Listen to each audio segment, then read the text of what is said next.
back to Deborah's Glad Tidings. Our story from last night is going to take us a few nights to complete.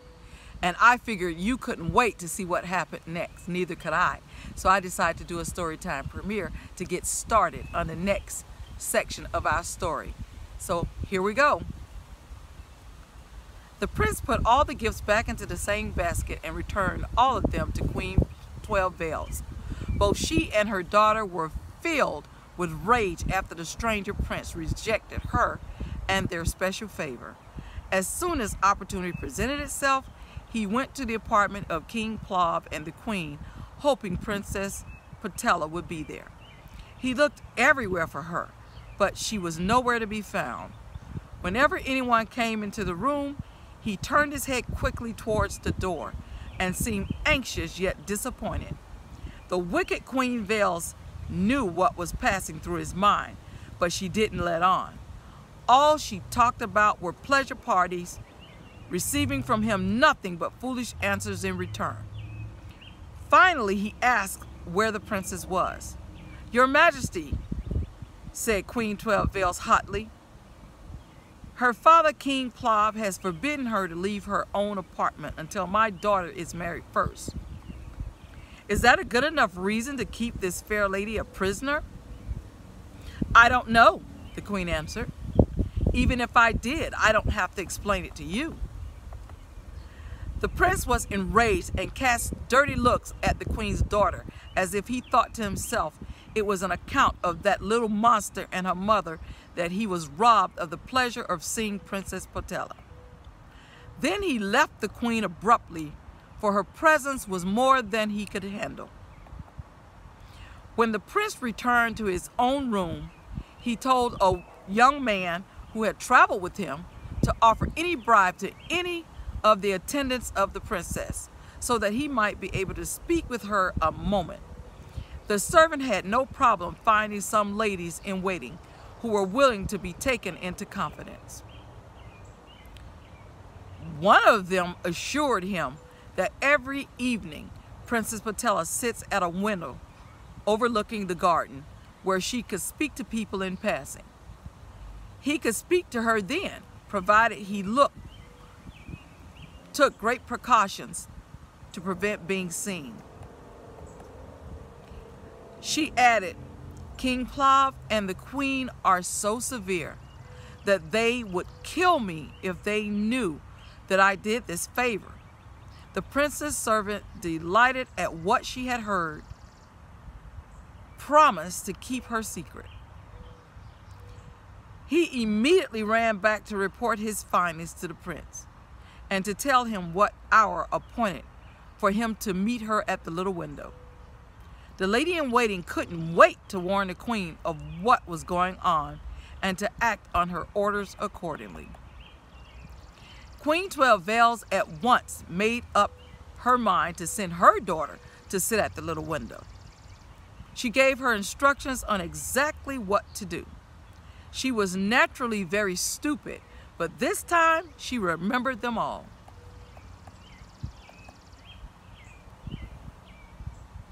It was so dark that night, it would have been impossible for the prince to discover the trick that was being played on him.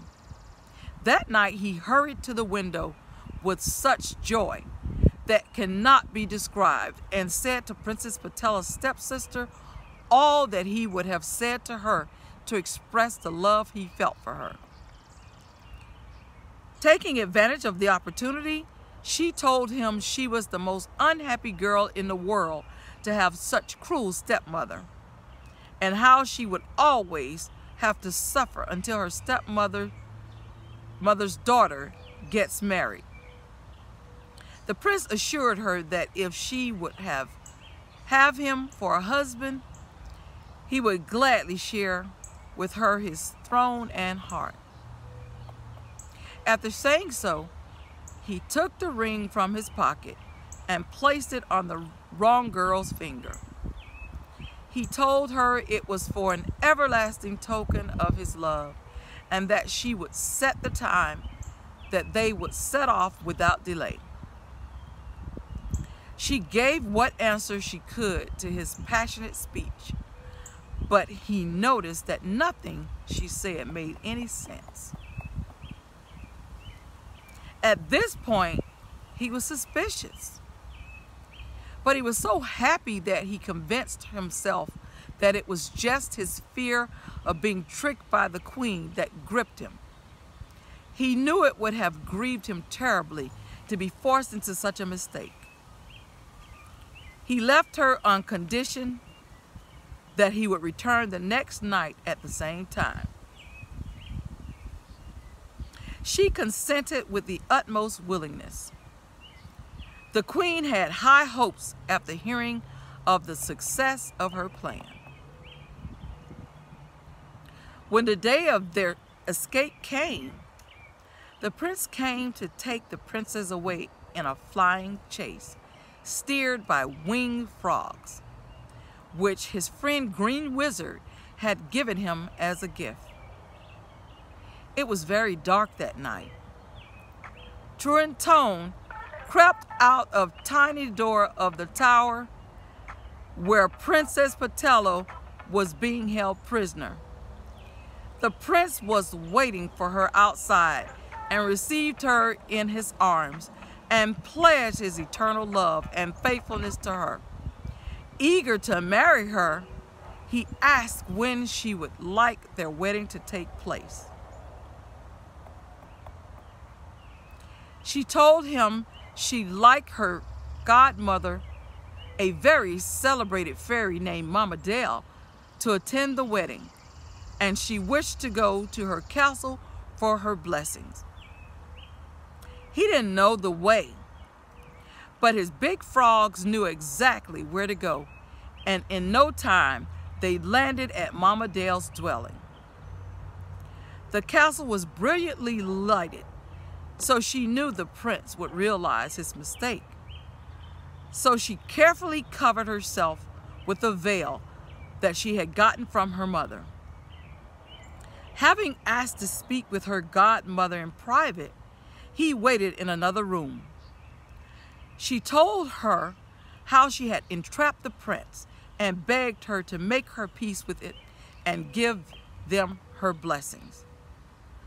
Mama Dell the fairy said, "But my daughter, that is not a good thing. He is clearly in love with your stepsister. For that reason alone, I feel certain he will disappoint you."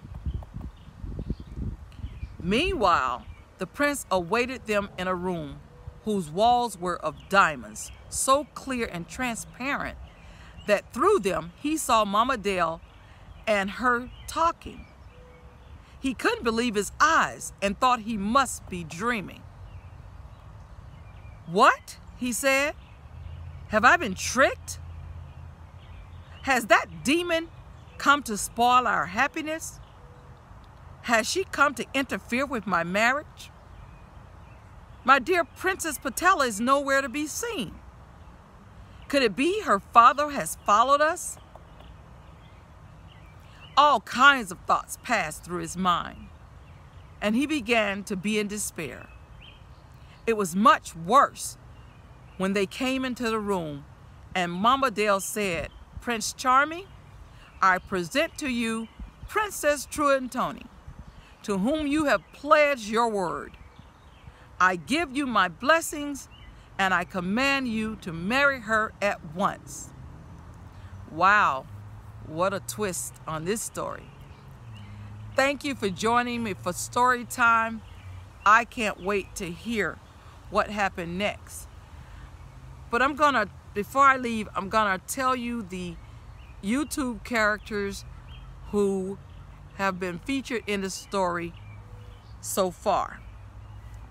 In Q's World, King Plav, Beautiful Queen, Mama Ray Ray, the 48, Valerie Champion, Carolyn Eats All, Pandy, Hair Candy and More, 50 Plus, Julie Issy, Satin, Eat to Live Strong, Wolfman Midnight, Coco Empire, Shawana's Creative Circle, Amanda's Motivation and More, Sylis Mukbang, Dave's Poems and Songs, Be the Difference Clothing, Thursday Vibes,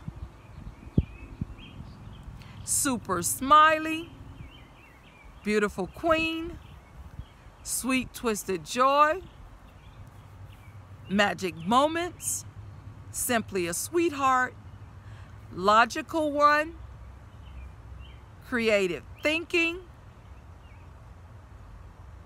I think I said 12 veils. Solution, Dazzling in the Kitchen, Gigi's Gluten-Free Lab, Fine as Wine Cooking Channel,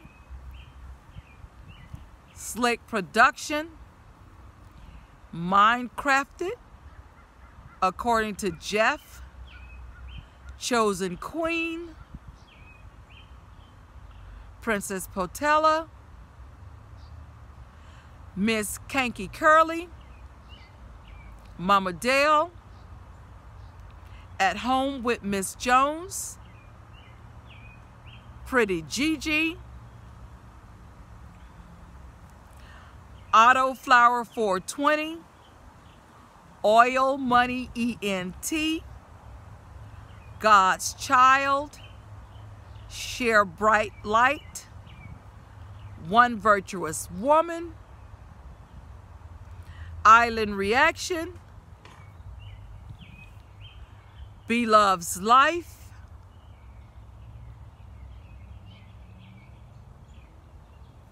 It Gets Real, Just Handmade Designs, Sam Reports, Pistol Pete, Mac the Knife, Sweetie Pie, Precious and Family, Destiny Awaits Me, Jeremiah 29:11, As Told by Tina, Just Key, We Are Family, God is in Control, Life, Reality, A Spiritual Journey, and JD Night 7.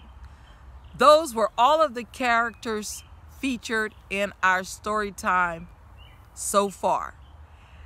If you missed the beginning of our story that we read on Friday night and you missed this premiere, the good part about it is you can play catch up, because you can go to replay and catch up with those two stories, so you will be on track when we resume on Wednesday night. Story time is every Monday, Wednesday, and Friday night at 10 p.m. Eastern. Always remember, I have a will to live. I hope you enjoyed the story. Always remember, until we meet again, may His peace be with you. I will see you Wednesday night at story time.